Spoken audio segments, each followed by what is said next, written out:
Hello చాయ్ ప్రియులందరికీ నమస్తే. నేను మీ Sailu tea point Sailu. ఈరోజు మనం వర్ణి బ్రాంచ్ గురించి వీడియో ఇది.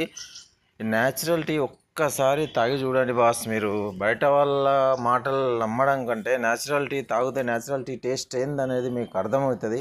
ఒక్కసారి తాగి చూడండి బాస్, మీకు న్యాచురల్ టీ మజా అనేది అర్థమవుతుంది. బయట ఎక్కడెక్కడో మనం డబ్బులు వేస్ట్ చేసుకుంటూ అడ్డమైన పాల ప్యాకెట్లతో చేసిన టీ తాగుతున్నాం మనం. ఒక్కసారి మన టీ తాగి చూడండి, మీకు ఖచ్చితంగా నచ్చుతుంది. జబర్దస్త్ ఉంటుంది మన టీ. ఒక్కసారి తాగి చూడండి బాస్ మీరు. సూపర్ సూపర్ సూపర్ టీ ఉంటుంది మనది, న్యాచురల్ టీ. ఇది బాన్షోడ నుంచి నిజామాబాద్ వెళ్ళే వాళ్ళకు చాలా సూపర్ బ్రాంచ్ ఇది మళ్ళీ ఇది దాటిన తర్వాత చందూర్ బ్రాంచ్ ఒకటి ఉంది. రెండు బ్రాంచ్లలో సూపర్ సూపర్ ఉంటుంది టీ. ఒక్కసారి తాగి చూడండి మీరు, మీకు అర్థమవుతుంది న్యాచురల్ టీ మజా ఎలా ఉంటుందో మీకు అర్థమవుతుంది. ఒక్కసారి తాగండి బాస్, ఒక్కసారి తాగండి. మా వీడియో నచ్చితే లైక్ చేయండి, షేర్ చేయండి, తప్పకుండా సబ్స్క్రైబ్ చేయండి. Thank you for watching.